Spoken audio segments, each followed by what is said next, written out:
नाजरीन, अस्सलाम वालेकुम। वेलकम टू इलम स्टोरी टीवी। किसी मुल्क में एक रहमदिल और आदल बादशाह हुकूमत करता था। उसकी रहमदिली और इंसाफ पसंदी के चर्चे मुल्क भर में आम थे। रआया भी अपने बादशाह से बहुत खुश थी। मुल्क में अमनो अमान का दौर दौरा था। लोग हंसी खुशी दिन गुजार रहे थे। एक दिन अचानक बादशाह के सर में दर्द उठा। दर्द इतना शदीद था कि वो सर पकड़कर अपने बिस्तर पर लेट गया। शाही हकीम ने बादशाह की नब्ज देखी और इंतहाई तशवीश किया अजहार करते हुए कहा। मलका से उसने कहा, बादशाह सलामत किसी नामालूम बीमारी में मुब्तला है। बादशाह की पुरस्रार बीमारी की खबर जंगल की आग की तरह मुल्क भर में फैलती चली गई।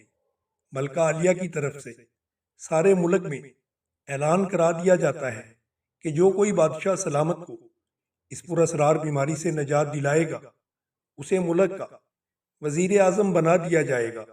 वजीर खजाना बादशाह से शदीद हसद रखता था और खुद बादशाह बनना चाहता था। एक साजिशी टोला उसके साथ था। एक दिन एक हकीम ने बादशाह का इलाज करने की इजाज़त चाही। मलका आलिया ने फौरन इजाज़त दे दी।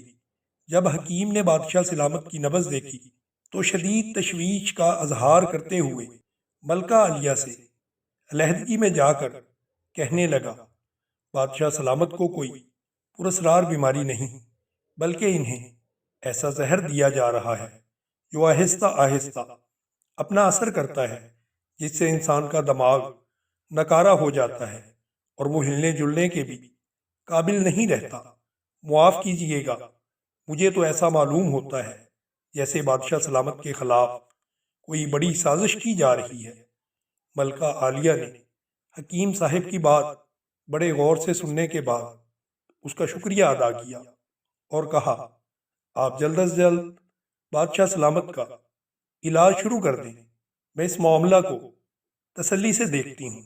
हकीम ने कहा, जहर का असर ख़त्म करने की एक नायाब जड़ी बूटी मौजूद है जो सिर्फ काले पहाड़ों के दामन में पाई जाती है। मुझे वहां पहुंचने में 15 दिन लग जाएंगे। मलका आलिया ने कुछ देर सोचने के बाद कहा, मेरे जहन में एक तरकीब आ रही है जिससे सांप भी मर जाए और लाठी भी ना टूटे। क्यों ना हम बादशाह सलामत को भी अपने साथ काले पहाड़ों की तरफ ले चले। इससे बादशाह सलामत की आबो हवा भी तब्दील हो जाएगी और हमारा कीमती वक्त भी बचेगा। रवानगी से पहले रास्ते में अपने वफादार सिपाही मोर्चों में बिठा देंगे।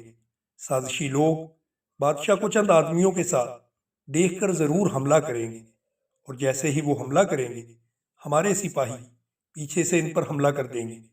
मलका आलिया, आपकी स्कीम बड़ी ही जबरदस्त है। इससे साजिशी लोग आसानी से बेनकाब हो जाएंगे। हकीम साहब, साजिश बेनकाब होने तक हमारे वफादार सिपाहियों की हिफाजत में ही आप रहेंगे। इंतजामात होते ही मलका आलिया ने काले पहाड़ों की तरफ रवानगी का ऐलान कर दिया। शाही सवारी में हकीम साहब के अलावा बहुत कम लोगों को लिया गया था। वजीर खजाना ये ऐलान सुनकर बड़ा खुश हुआ और अपने हामियों से कहने लगा, मुबारक हो, मलका आलिया ने हमारी मुश्किल आसान कर दी। अब हम शाही सवारी पर हमला करके मुल्क पर कब्जा कर लेंगे। शाही सवारी आबादी से निकलकर जंगल से गुजर रही थी। वजीर खजाना के एक जासूस जो शाही सवारियों में शामिल था, मौका पाते ही लाल रंग के गुब्बारे फिजा में छोड़ दिए। वजीर इसी इशारे का मुंतजिर था। उसने फौरन अपने लश्कर को गुब्बारे की सिमत में भरने को कहा। थोड़ी देर बाद वजीर खजाना और इसके साथी सवारी को चारों तरफ से घेरने लगे। अभी वो ठीक से शाही सवारी का जायजा भी ना ले पाए थे कि इन पर चारों तरफ से तीर बरसने लगे। तीरों की बारिश इतनी शदीद थी कि किसी को संभलने का मौका तक न मिला। शाही फौज जो जंगल में छुपी हुई थी चारों तरफ फैल चुकी थी। वजीर खजाना बदहवासी में ادھر ادھر بھاگ رہا تھا۔ اتنے میں سپہ سالار تیزی سے اس کی طرف آیا۔ اسے دیکھتے ہی وزیر خزانہ معافیا مانگنے لگا۔ مجھے معاف کر دو، مجھ سے بہت بڑی غلطی ہو گئی ہے۔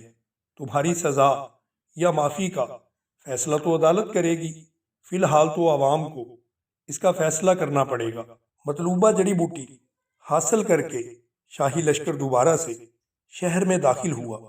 عوام نے وزیر خزانہ کو پکڑ کر اس کے منہ پر کالک بلی اور گدھے پر سوار کر کے پورے شہر کے چکر لگوائے، تاکہ بغاوت کرنے والے کو اس کے عبرتناک انجام کو دیکھ کر دوبارہ سے کسی قسم کی کوئی جرت نہ ہو۔